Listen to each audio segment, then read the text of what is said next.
et bienvenue dans cette 14e vidéo de présentation du modèle de la dynamique universelle.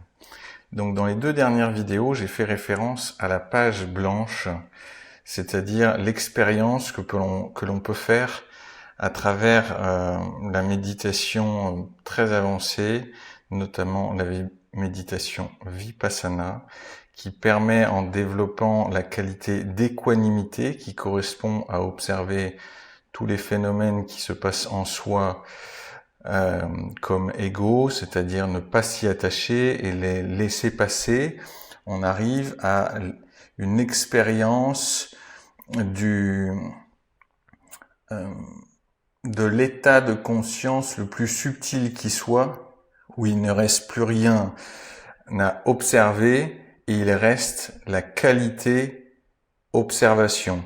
La dernière fois, j'ai dit qualité d'observation, donc à ne pas confondre avec la qualité par rapport à un défaut ou la qualité d'observation dans le sens une bonne observation, même si dans un sens c'est vrai, c'est-à-dire c'est l'observation où on a atteint l'observation la plus subtile pour réaliser quelle est la nature de tout ce qui est, de toutes les choses. Mais c'est la qualité en termes plutôt de caractéristiques. Il reste comme caractéristique pure observation. Il reste comme caractéristique, on pourrait dire, pure présence. Il reste comme caractéristique pure attention, pure existence. Mais pas, donc c'est la caractéristique, la qualité. Mais il reste plus de phénomènes à observer, de phénomènes existants. Et c'est un plan de conscience.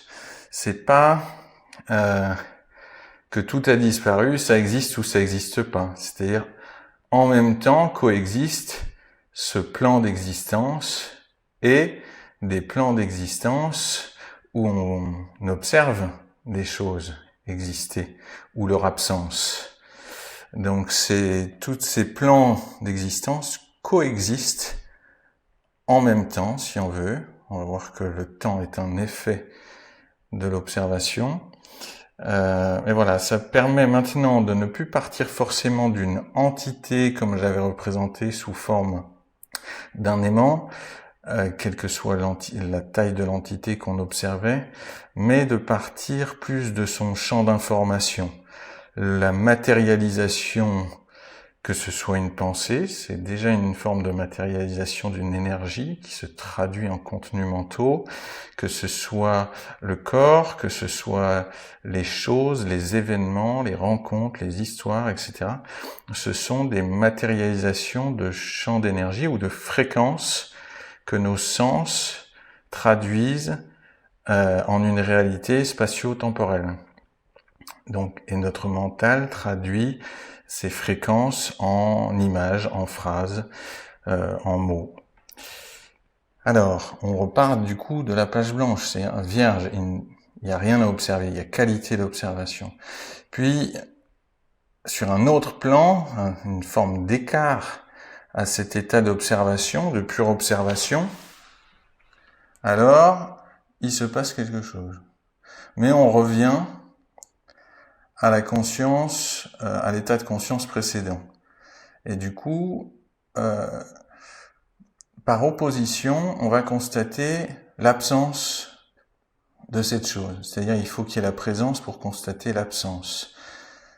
Il faut qu'il y ait quelque chose pour percevoir son contraire. Et alors, on commence à voir se dessiner la présence de quelque chose et l'absence de quelque chose.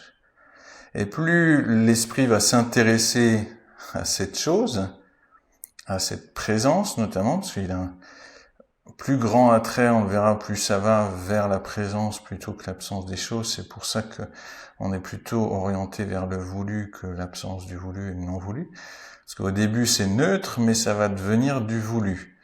Alors c'est neutre au début, c'est-à-dire on pourrait le représenter, quand il commence à se passer quelque chose, par ça.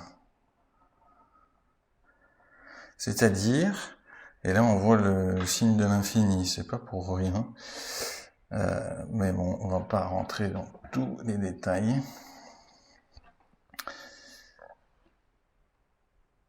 là est observé quelque chose de neutre et on est dans une situation d'observation assez neutre, on avait dit, hein, c'est l'équanimité, c'est une neutralité par rapport à tout ce qui peut surgir dans le corps et dans l'esprit. Donc on a atteint cette neutralité totale, cette paix absolue, détachée de toute chose. Mais en repartant de ça, on va essayer de comprendre donc, quels sont les plans d'existence un petit peu.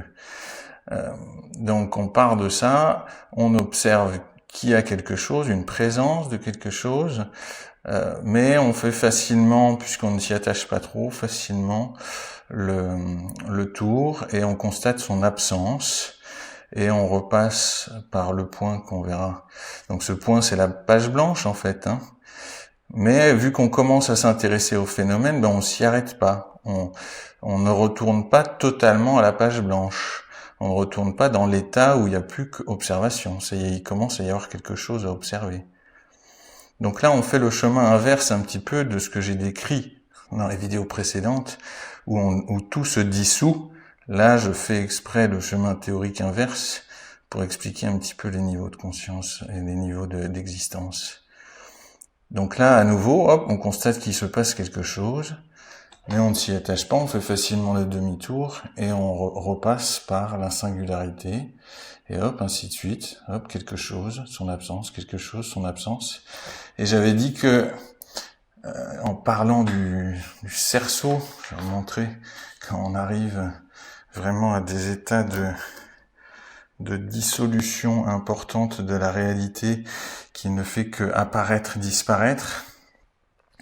Mais ça revient à ça, c'est-à-dire des particules, on pourrait dire particules élémentaires qui apparaissent, disparaissent, apparaissent, disparaissent, apparaissent, disparaissent, apparaissent, disparaissent.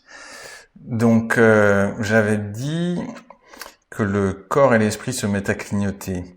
Plus exactement, le corps, c'est-à-dire les sensations, apparaissent, disparaissent, à une rapidité incroyable et des sensations extrêmement subtiles qu'on n'a pas l'habitude de percevoir. Parce qu'on les perçoit à un niveau beaucoup plus grossier lorsqu'elles sont agrégées les unes aux autres, avec des contenus mentaux. Donc c'est à la fois vrai et faux dans le sens où c'est de la sensation, donc on attribuerait à du physique, à du corporel, qui apparaît, disparaît.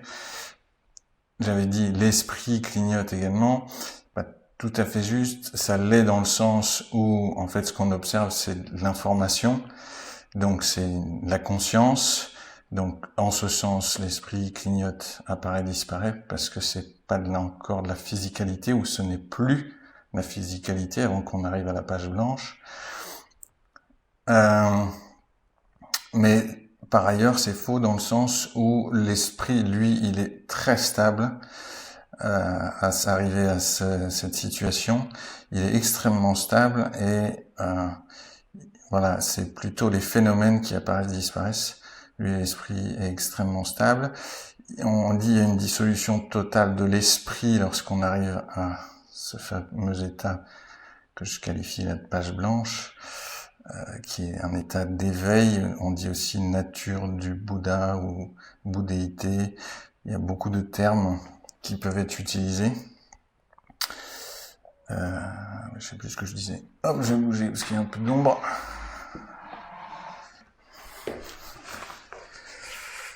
Alors, continuons, même si je me souviens plus exactement où j'en étais. Alors, si on continue, on va continuer par là, plutôt du côté de la présence. Ben, on va avoir quelque chose qui apparaît, puis qui disparaît, mais on le voit, on est moins près de la position de neutralité. Alors au début, on est neutre, donc ça c'est assez allongé, ça correspond à l'écartement, si on veut, de cette disposition à observer les choses sans y réagir telles qu'elles sont.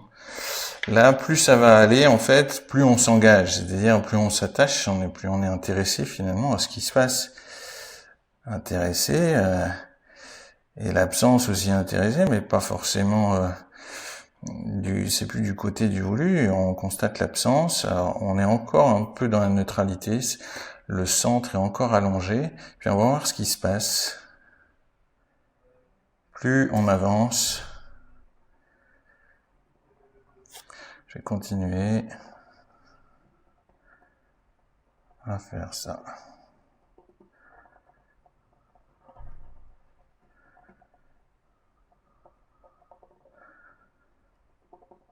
Voilà, là, on voit déjà qu'on n'est plus espacé, qu'on est déjà dans l'élan. Là, on voit l'élan réellement se mettre en œuvre. On a vu que l'énergie tourne dans ce sens-là. On voit l'élan se dessiner, c'est-à-dire il y a une trace. On ne s'arrête plus à la neutralité pour faire le demi-tour immédiatement. On est déjà engagé dans une direction. Et plus ça va, donc plus on répète et plus on s'attache à la chose, la sensation, le contenu mental, eh bien, plus finalement, ça va ressembler à une pomme. J'avais dit une pomme.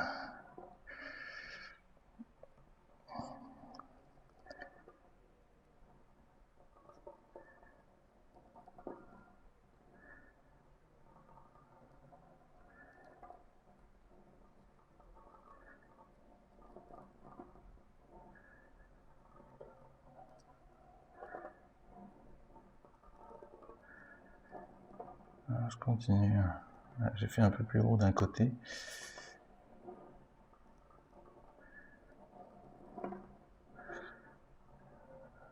Rattraper pour que ce soit un peu égal. Voilà, j'ai rattrapé.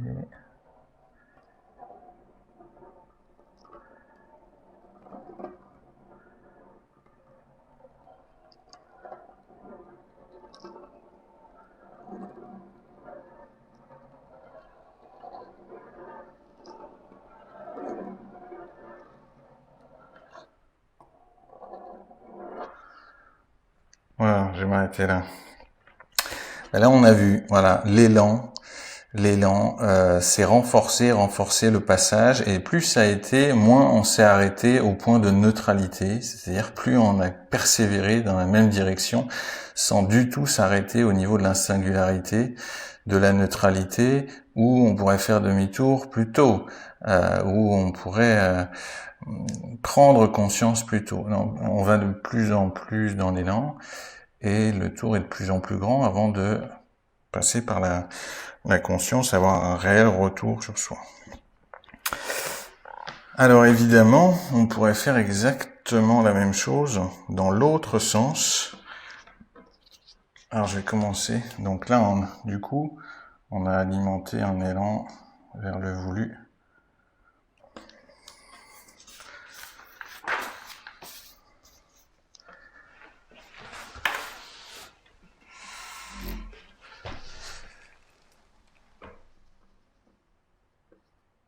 Alors dans l'autre direction, ça donnerait ça. On est tout à fait neutre au début. Absence, présence, quasi équivalent. Mais là, on va tiquer sur l'absence de ce qu'on veut. Et finalement, c'est plus là-dessus, sur l'absence de ce qu'on veut, et qui progressivement se transforme en ce qu'on ne veut pas, qui grandit.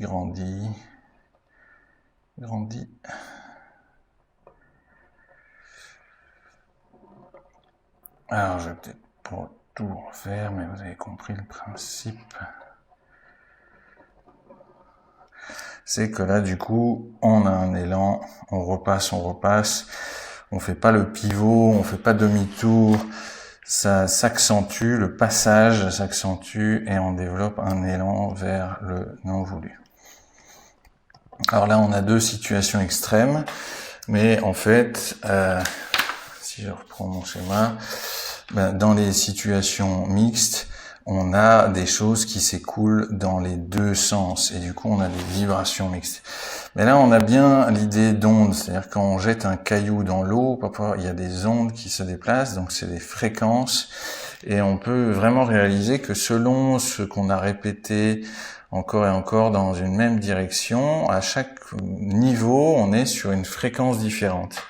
Alors du coup, ça peut être des pensées, ça peut être un sujet de pensée, mais ça peut être un événement qui, là par exemple, entre à ce niveau, entre en résonance avec l'état d'esprit dans lequel on est. On est sur la fréquence de l'événement voulu, et encore, donc on accentue. Par exemple, on est dans sa passion et on continue à s'améliorer totalement dans ce qui nous plaît.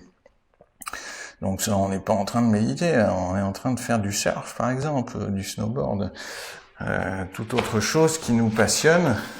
On n'est pas en train de remettre en cause quoi que ce soit, on continue tout à fait dans la même direction. Mais on pourrait, par exemple, imaginer qu'il y a une inquiétude en disant « Oui, mais quand j'aurai fini ma carrière de plongeur de haut vol, qu'est-ce que je vais devenir ?» Et j'aurai jamais de sensations aussi fortes qui vont me faire me sentir vivant. Et j'ai commencé à introduire des pensées de résistance sur et l'après, qu'est-ce que je vais devenir après. Et du coup, donc j'ai une part de voulu, mais une part de non voulu qui va dans l'autre sens, et ça crée des résistances. Et puis si je fais grandir le jour où j'arrête ma carrière de plongeur, j'arrive pas à retrouver de choses qui me font vibrer, et je peux avoir une période très difficile avant de retrouver quelque chose qui me fasse vibrer à nouveau et repartir plutôt dans la direction du voulu. Ça peut être un exemple. Alors ces notions, enfin ces traits que j'ai dessinés, ça peut représenter beaucoup de choses. Je viens de dire des pensées. Alors des pensées, ou quelle que soit l'entité qu'on choisit. Là maintenant on parle de champ d'information, d'orientation de l'attention, mais si on revenait à notre entité d'aimant, parce que ça serait le champ magnétique de l'aimant, on les retrouverait là, dans le voulu, on les retrouverait là, nos petits rectangles, c'est-à-dire nos tranches d'aimant cylindrique, hop, elles viendraient là, ok. Et de la même manière, de l'autre côté, elle viendrait là. Donc maintenant, on arrive à aborder les choses de manière ondulatoire, énergétique, donc vibratoire, et la réalité, ce qu'on appelle la réalité physique, comme la manifestation, la traduction par nos sens de choses qui sont de l'ordre de la vibration. Mais lorsqu'on est dans des vibrations très très subtiles, on arrive à percevoir la nature non physique de la réalité physique, qui est faite de choses très subtiles. Mais lorsqu'on s'éloigne de cette perception, c'est-à-dire de cette observation très subtile, on observe des choses plus grossières et plus grossières et plus grossières. Et à un moment donné, on est vraiment sur la physicalité, et uniquement sur la physicalité. Et on s'éloignerait très loin là dans le non voulu. Là, on pourrait être dans le combat au niveau individuel, au niveau collectif, dans le conflit. Dans la guerre, par exemple. Donc on peut retrouver tout ce qui est manifestation physique à différents niveaux de ce mixte ondulatoire entre ce qui s'oriente vers le voulu et le non voulu. Et on a vu qu'on a une porte de sortie quelque part de cette matrice de la dualité, qui est la méditation, qui est une observation pure, comme le scientifique peut avoir une observation totalement objective et neutre sur un phénomène extérieur, ou en tout cas qu'il devrait avoir, ou qu'il essaie d'avoir. Là, on tourne cette observation vers l'intérieur de nous-mêmes, vers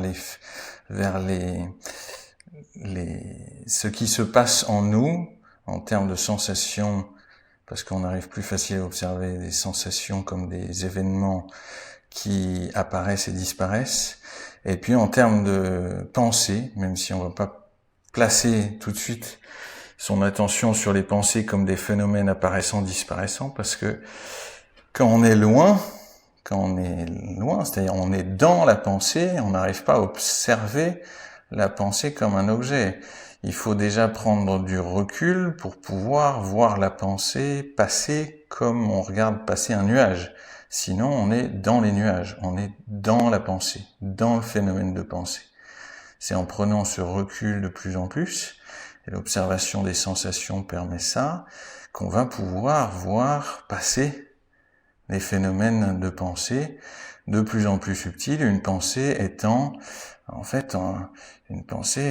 constituée d'autres pensées. Donc on va partir de blocs très grossiers, très importants, dans le voulu et dans le non voulu, vraiment de choses très grossières, et puis on va les séparer, voir qu'elles sont constituées de blocs de pensées différentes, d'associations avec des sensations, donc d'élan, et tout ça, le fait de l'observer en essayant de ne pas y réagir. Alors même si on réagit, on va peut-être être là au début, mais progressivement, on va trouver cette posture qui de ne pas interagir avec la réalité, pas chercher à changer les choses, et les choses vont changer simplement parce que notre niveau de conscience s'approche du centre, de cette singularité où tout simplement existe et peut exister.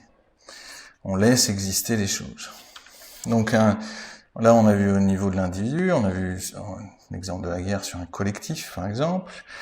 On pourrait le situer et on pourrait resituer ça à d'autres niveaux. Une fois qu'on a accepté que la notion de physicalité n'est pas, que la conscience n'est pas issue de la physicalité, mais plutôt l'inverse, alors on peut tout à fait parler d'âme, par exemple, même si j'utilise pas généralement ce terme-là, d'être intérieur ou de source qui sont sur d'autres plans. Donc la source, par exemple, qui est orientée vraiment vers le voulu, va avoir une perspective complètement différente de l'individu, donc qui est éloigné de la subtilité, et ce qu'on appelle la source, certains appellent un être intérieur, univers, tout ce qu'on veut, qui va nous aider à aller dans la direction de ce qu'on souhaite,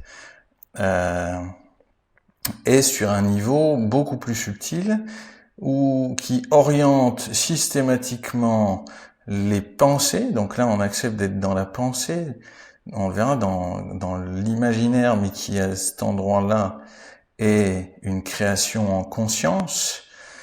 Donc on va se permettre de générer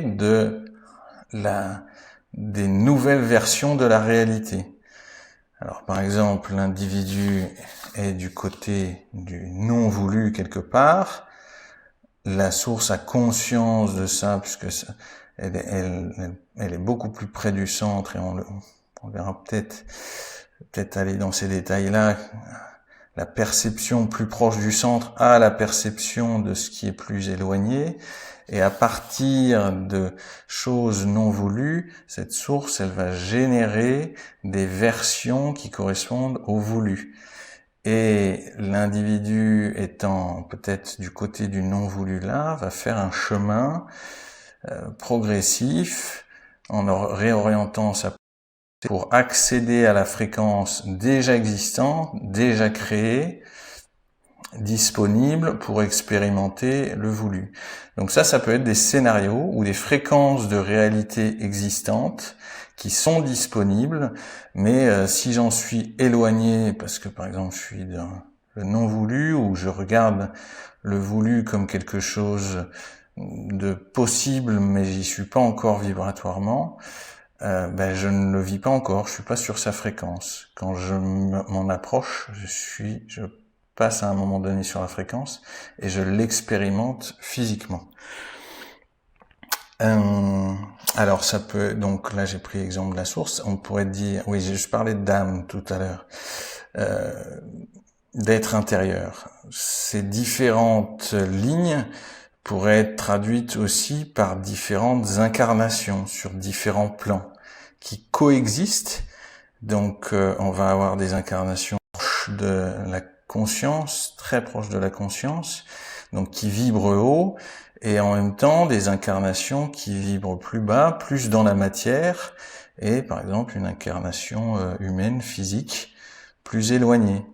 Mais cette incarnation plus proche, donc on va pouvoir qualifier d'être intérieur.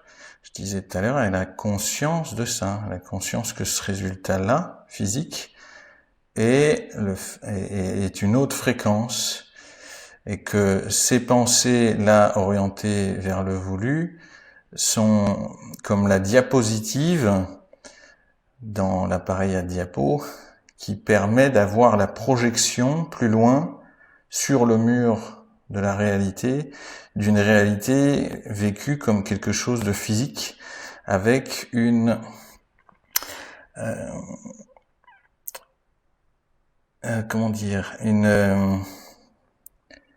une juxtaposition des événements dans le temps qui permet d'avoir une expérience du temps linéaire tel qu'on le connaît.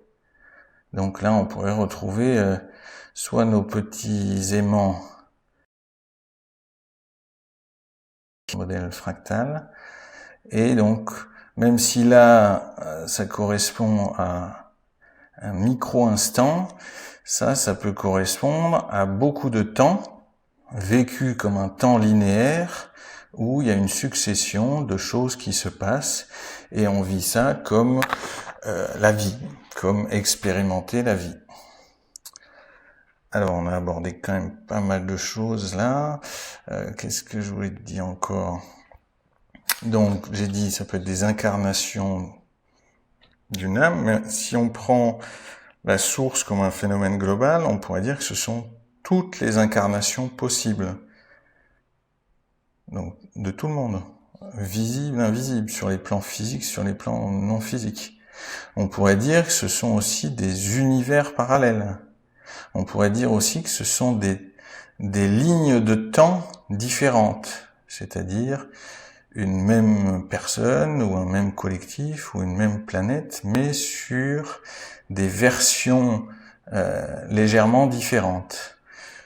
Et ce qu'on fait lorsqu'on se focalise sur du non voulu ou du voulu, c'est simplement qu'on change sans s'en apercevoir de version d'existant.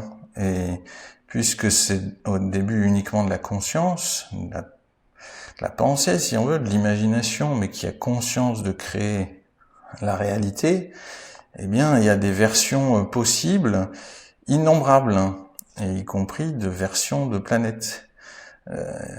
La question est quelle version j'actualise, ou quelle version mes sens peuvent recevoir, qui va faire en sorte que je vais vivre une expérience, par exemple du côté du non voulu, très éloignée des choses qui sont disponibles sur un autre niveau, par exemple du côté du voulu, beaucoup plus proche, qui vibre beaucoup plus haut, voire là, qui vibre beaucoup plus haut, beaucoup plus proche des états de conscience élevés,